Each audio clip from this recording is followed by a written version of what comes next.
Encyclopedia Brown and the Case of the Marshmallow Tower was published in May 2025. It's the first Encyclopedia Brown book written by Donald Sobol, the son of the original author. There is no number on this book. It should be book 29, but there was an anthology book called Encyclopedia Brown and His Best Cases Ever. If you consider that to be part of the numbered series, this would have to be book 30. Argofunk Book Review, Argofunk Book Review.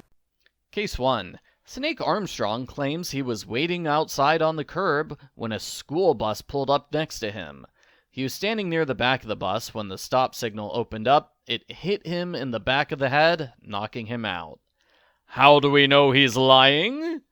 The stop signs on school buses are always on the driver's side, not the curb side. Also, the stop signs swing forwards, not backwards.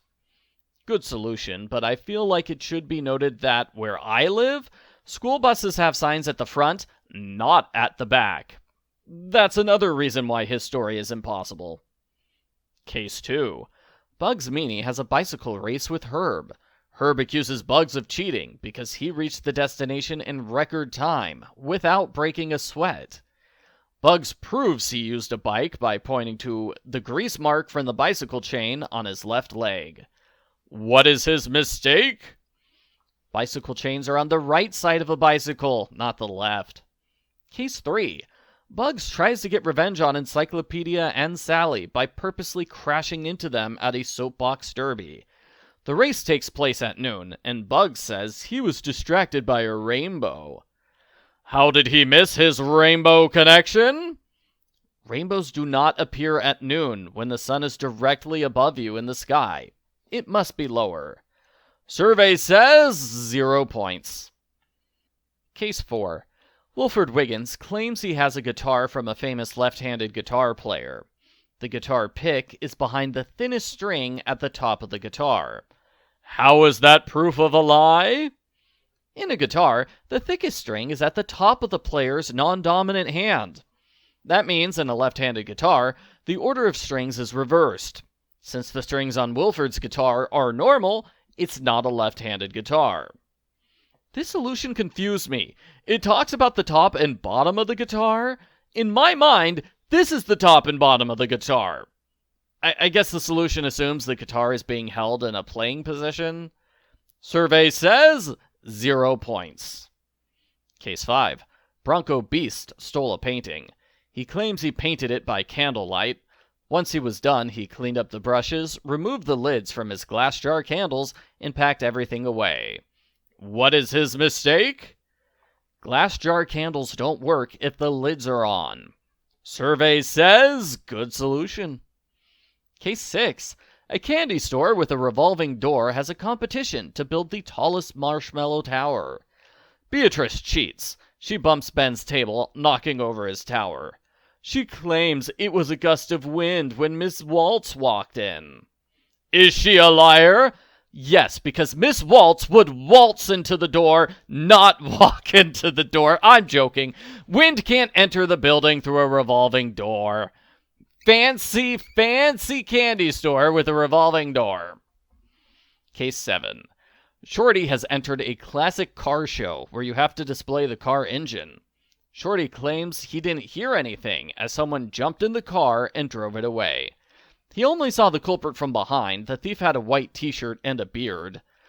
Why is he a liar? You can't drive the car with the front hood up. Therefore, the culprit must have lowered the hood.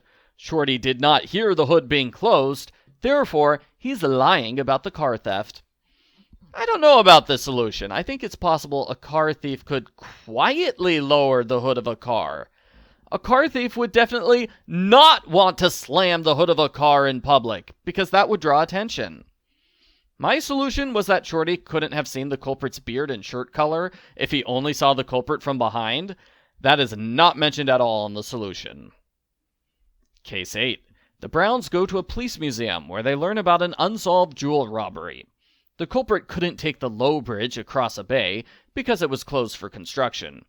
Instead, the thief stole a 40-foot sailboat from a dock behind a house. Where were the diamonds hidden?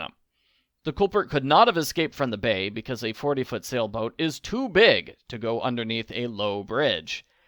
This makes me question how they got the sailboat into the bay in the first place. Since the culprit could not have escaped the bay, the diamonds are still there in the bay. Case 9. Encyclopedia has to solve a riddle. It says a 4-digit combination will be spelled out when you count and reach the first letter of the alphabet. What is the combination?